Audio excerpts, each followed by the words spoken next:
Well guys, welcome back to the show. I'm going to try to speak up. My lapel mic no longer works. I charged it up and I think it blew up the battery. It does not turn on no more. Anyways, customer sent in a Hermes 3000 machine, and I don't normally get Hermes machines in just because I don't purchase them because they're too expensive for me to purchase and fix and resell and do all that. It's good stuff. I'm not trying to charge $1,000 for a typewriter. You can find them anywhere from 250 bucks, 350 bucks, and I think that's a good price to pay for a Hermes 3000. If I was to sell one, I'd have to keep charging up and up and up and up. So instead, they send it to me to get fixed, which is fun. I really enjoy working on these machines. I've had a lot of questions about how to service them, and especially the platen. This platen system is pretty weird to tangle. So this machine is getting a full custom paint job, not a custom paint job, but a new paint job with the same color, but just redone because it's scratched up. It's a really nice typewriter, but we're going to go through a full, complete teardown of this machine. Let me grab a case over here that I have. I'm not completely prepared. It's going to be a long video because, like I said, we're going to take every single bit of this thing apart. I found a case I can use. I got so many typewriters taken apart, guys. Excuse my reach. I gotta find a box to hold all these nuts and bolts, or I'm gonna get mixed up with all my other stuff. Is this one empty? All right. I got about 100 of these cases. Okay, so just like any other typewriter, we're gonna need a flathead screwdriver, spring hook tool, and that's probably it for right now. Go ahead and take off the ribbon cover. This one has a carbon ribbon, which is cool. I think these Hermes machines, especially the ones with the techno type or the senatorial type, takes really well to carbon ribbon. It prints almost like a printer machine or a computer printer, the way that it strikes and prints on the paper. You can order old IBM half-inch carbon ribbons on eBay, and then you could just spool them onto your regular typewriter spools, and then you'll have a carbon ribbon, and you'll get extra crisp, clear print, better than silk. But it does work best on like the techno, I think the techno type stuff. What are we going to do first, guys? What are we going to do first? We're going to take off the bottom. Let's take off the carriage.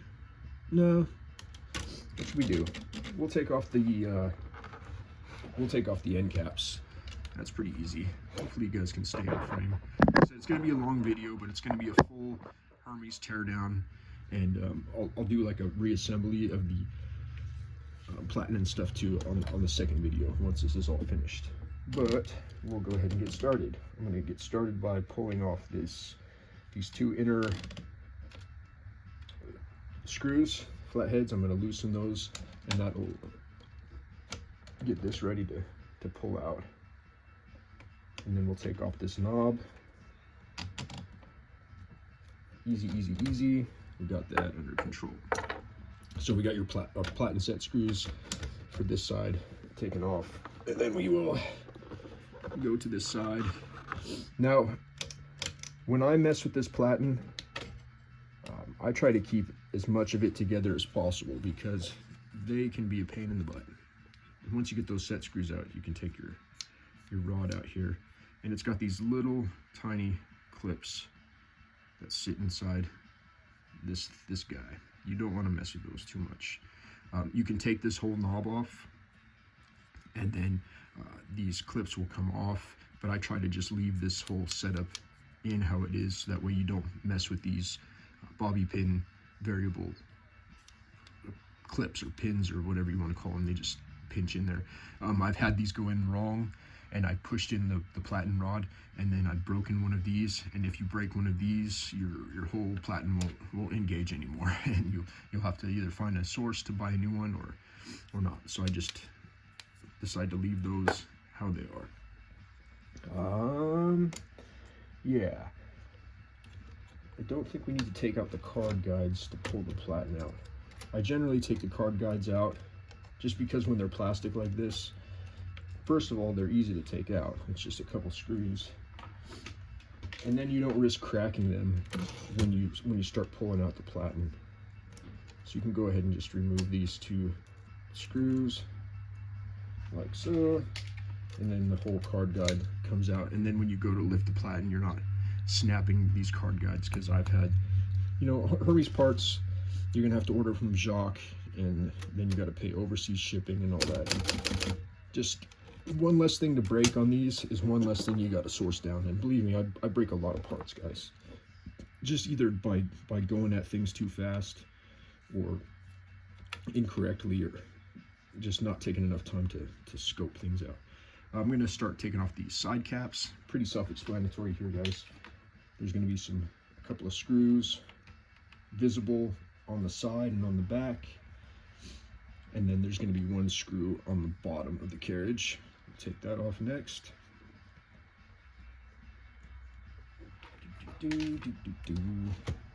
We'll go ahead and flip those over when we go to the bottom of the machine. We'll just do the top side. I like to try to work in steps, like work my way top down or back down, and then efficiency of motion type thing. Oh gosh, that one's on there. That one was tough. That one was tight. Hermes machines, they're great machines. They're very basic, but they are well engineered, and they're super easy to work on for the most part, just because they do come apart relatively easy compared to most other typewriters. Take this screw off, and these 2 screws that are on the back are the only thing holding this rear panel support in, and that will come off completely once we go ahead and pull the caps off, which we'll probably do now. I'm going to take one look at this just to see where I'm at this way.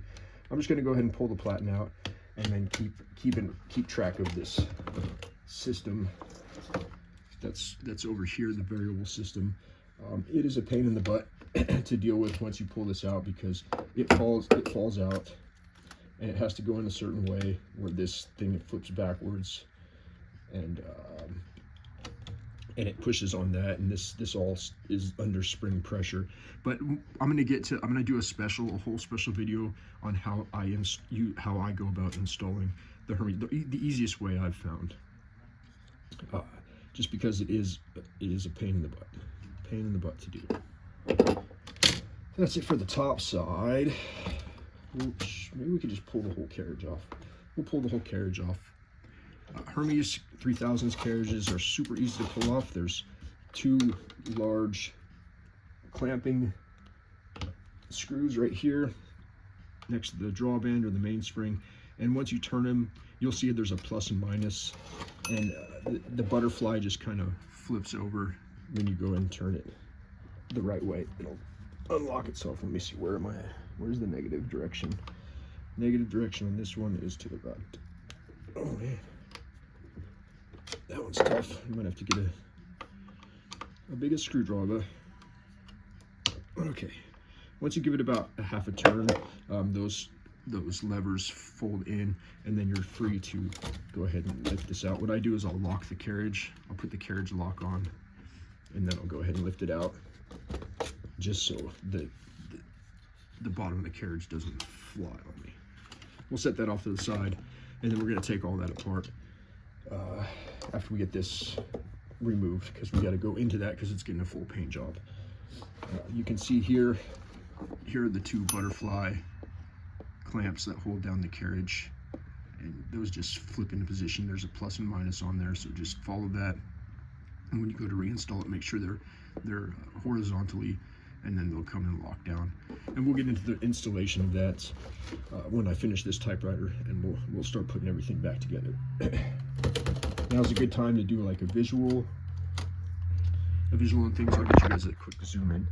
This is kind of the brains of the brains and the heart, and this is the escapement. And you can see we talk a lot about silent return springs. The silent return spring on the Hermes machine is right here. This is how most silent return springs go. It's a little wire that has like a little foot, and when you go to return the carriage, you can see here's the stopper that stops from going one direction. like to the, every time you push a key, it moves out of the way, and that allows it to go one space at a time. And when you return your carriage, that little spring guy pushes on this and it clears it out of the way, like so. And that gives you a silent return. Otherwise it would go smack, smack, smack, smack, smack, smack, smack, smack, smack, smack every time. And it's not terrible. Some machines can run without a silent return spring. It'll just be loud and annoying and not smooth. Anyway, things look good. Just doing an overall examination. Here's your tab brake. This little cork guy that's right there. When you press the tab key, it lifts up and it presses onto the carriage rail. And if you have a slow carriage, sometimes you could put a drop of oil onto that, and that will facilitate you having a non-sticky tab brake, or a tab that works a little bit faster in motion. Other than that, we'll probably take this off to paint that, but you don't need to see that up close. Back in the stand. Hopefully I don't turn off the camera. First time I recorded this video, I went 10 minutes before realizing my lapel mic didn't work. But luckily I checked, or else it would have been like an hour of poo. Let's see, we'll take this. Well, we'll take the body off first, and then we'll work on taking the card guide thing off first. On the bottom, to take the machine off out of its shell, pretty simple. You take the feet off. One on each corner. 1, 2, 3, 4. Also, taking the card guides off help, especially when you have the machine on its back.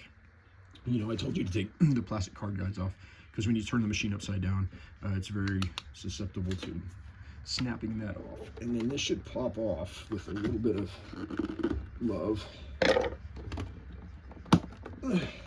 Sometimes they get so beat up and bent around, I gotta take a little tiny. This one's getting painted anyway. You wouldn't want to pry on something too much if you're going to keep your factory finish. But there's that, and then you lift it up, and if you notice, I don't know, I'm not going to be able to do this with one hand. Maybe I'll get the different standout when we go and install it. It's hooked on the bottom of the space bar down there, and if you can see, if there's lighting good enough, when I move this, it kind of pulls up on the space bar.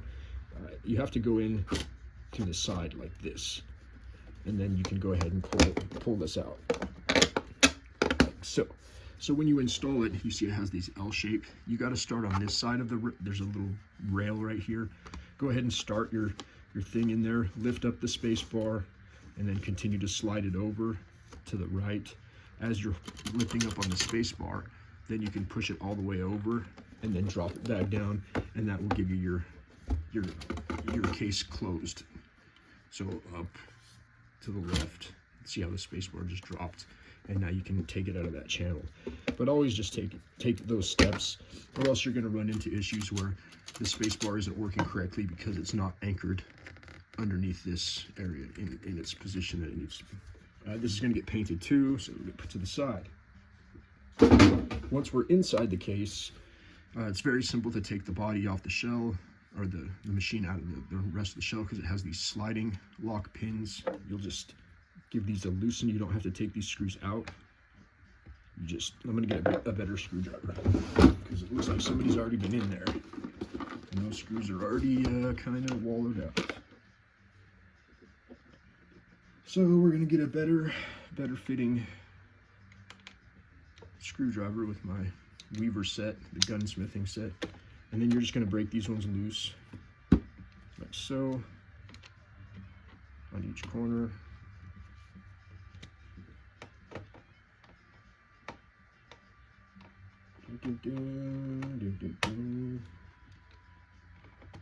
Okay, those are loosened.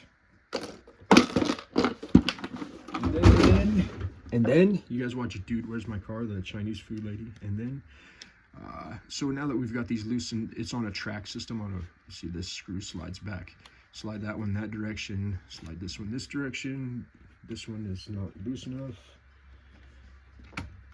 This one, cooperate. Okay, we'll come back to you. Oh, there it goes. And then once you have those slid out of the way, you can go ahead and flip this thing over. And I flip the carriage. Oh, there's screws in the front. Before we get crazy, I flip the carriage hold down guys vertical again, just to clear the case. And then you'll have 2 screws in the front of the machine that's hidden behind the 0 key and in between the 3 and 4. And this takes any kind of screwdriver works. I got this.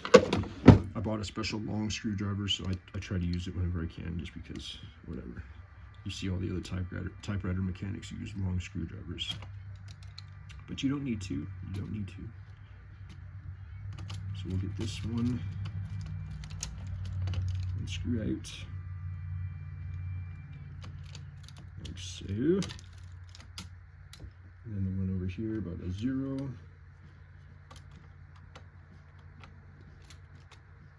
Focus.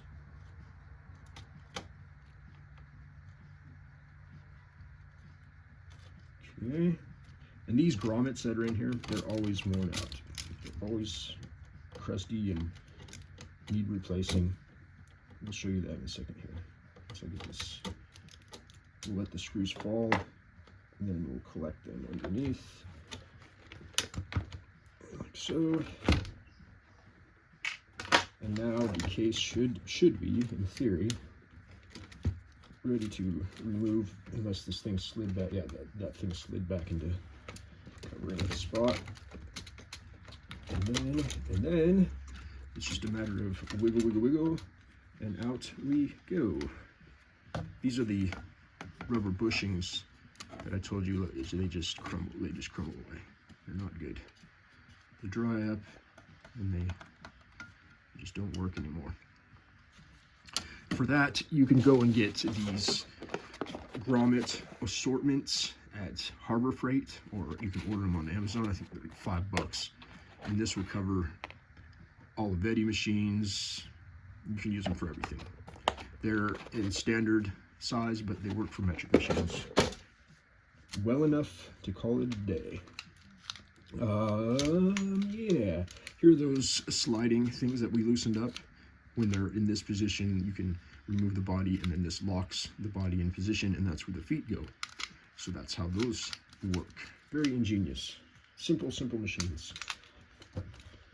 Now that this is off, we're going to take off this plate, the ribbon vibrator plate. That's just 2 screws also, 2 flat heads. Now that we have access with the body off, I think you just have to loosen these. You don't have to pull the screws all the way out. Excuse my head. I need to see. Loosen. Is it a loosen or is it all the way off, guy?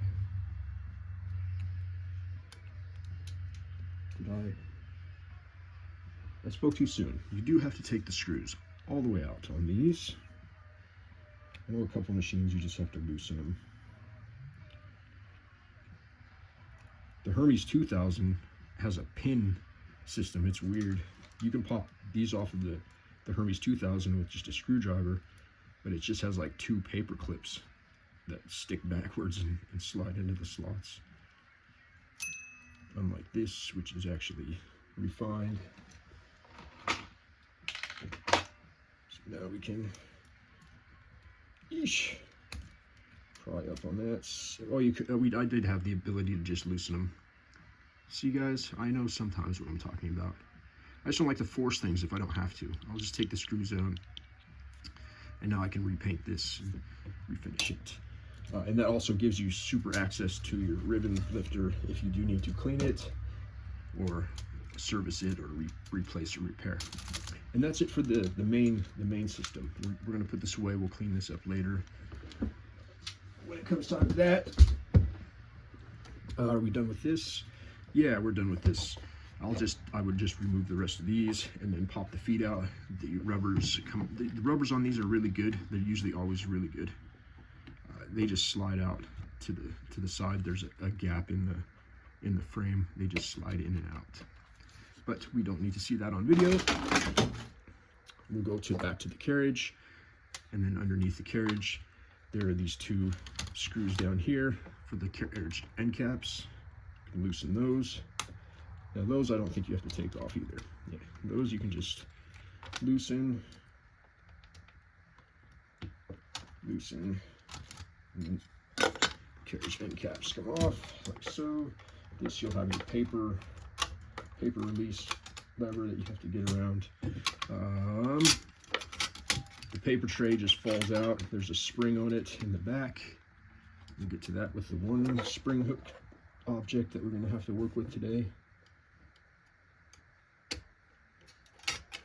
It's the one time we're going to use the spring hook tool. You can use anything, flathead or a needle nose if you need to. I'm not going to paint this, but it is out for full cleaning and servicing.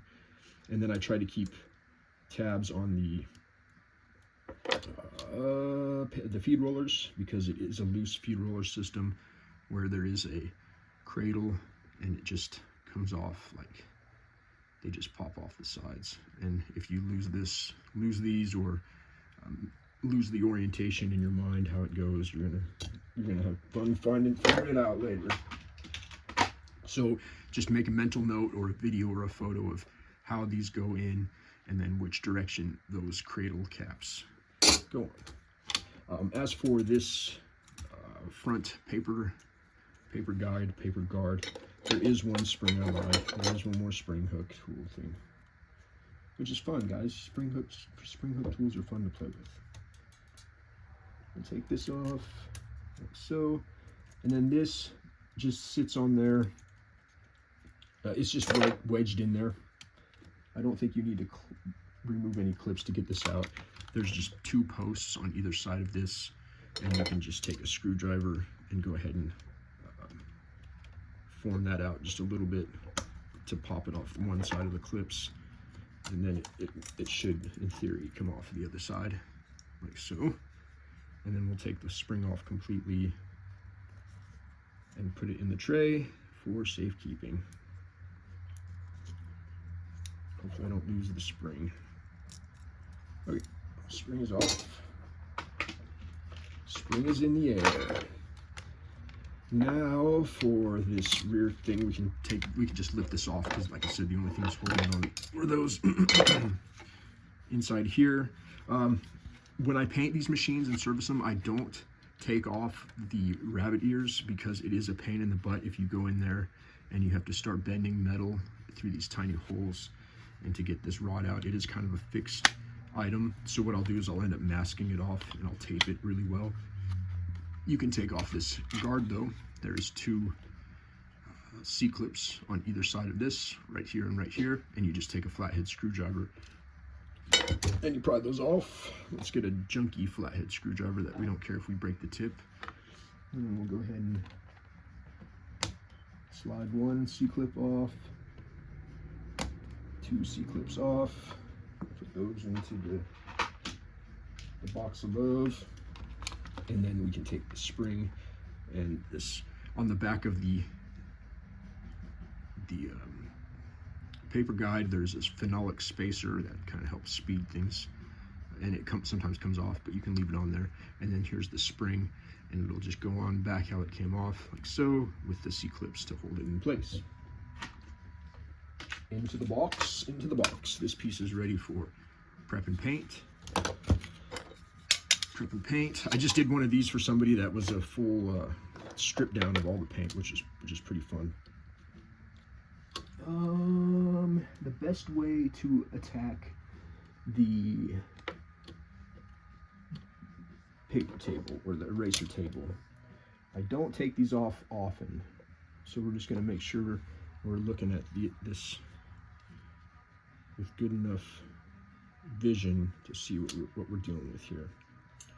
Okay, it looks like we have a spring right here, and then right behind that spring where this hinge is, there's a tiny C-clip, and then that should act just like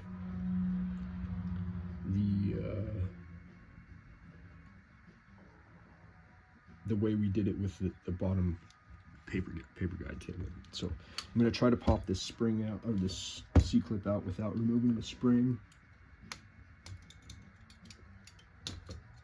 See if we can do that.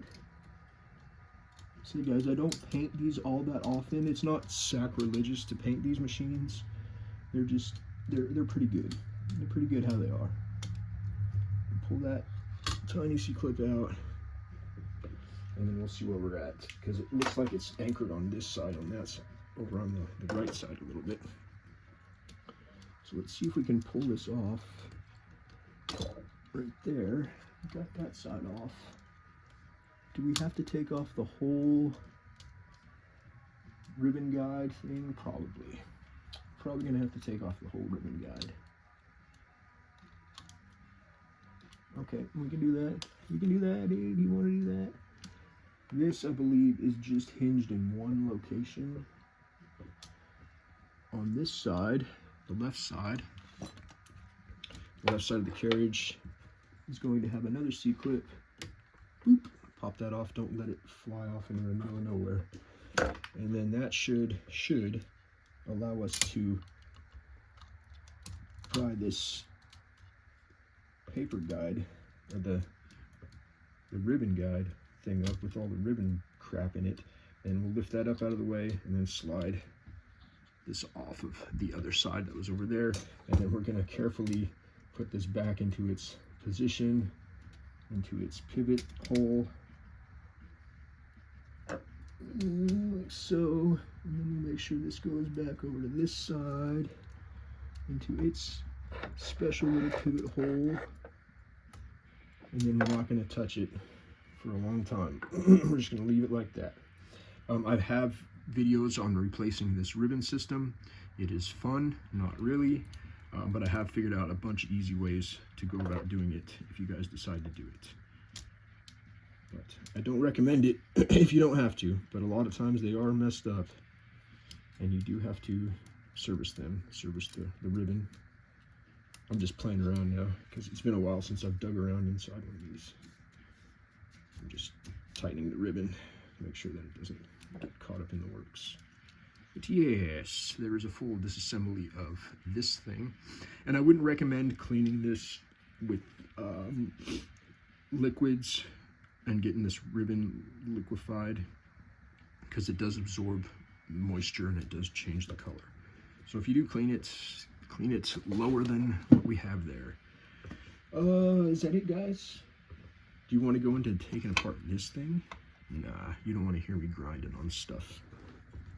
These all come out, these dots, and then this plate, and this arrow comes out. There is riveted marks on the back, and what you have to do is you have to take a grinder or a Dremel tool, and you have to grind the ends off of these, off of all of these things. And then you have to take a punch, like so, like a little nail punch, and then you just tap each one of these out. Remember the orientation, and sometimes they don't come out really easily. You have to really grind in there to clear the peened over edges. Yeah, I think that's it, guys. We'll take what we have here and call it a day on this removal video. There's all the pieces I'm going to paint, including the case. So once I get this painted in a few days, maybe, I'm pretty busy right now, I got a lot of stuff going on, we'll go back into the installation. We'll do a special video on the carriage installation and the platen installation, because a lot of people want to change their own platens out, and like I said, the HERMES is not very friendly, just because of the way that the all this goo, all this junk that's compacted into this one small area, it all has to be lined up correctly, and there's like 2 or 3 different things under spring tension, which makes it fun. But guys, thanks for joining me on this very long, very talkative video, but I'm going to try my best, because I have a couple of guys that are working on HERMES, and they're having some major issues figuring out how to get their their platens back in, and I want to help them out too. So, bye bye, Hermes. We'll see you later. I love you. Bye.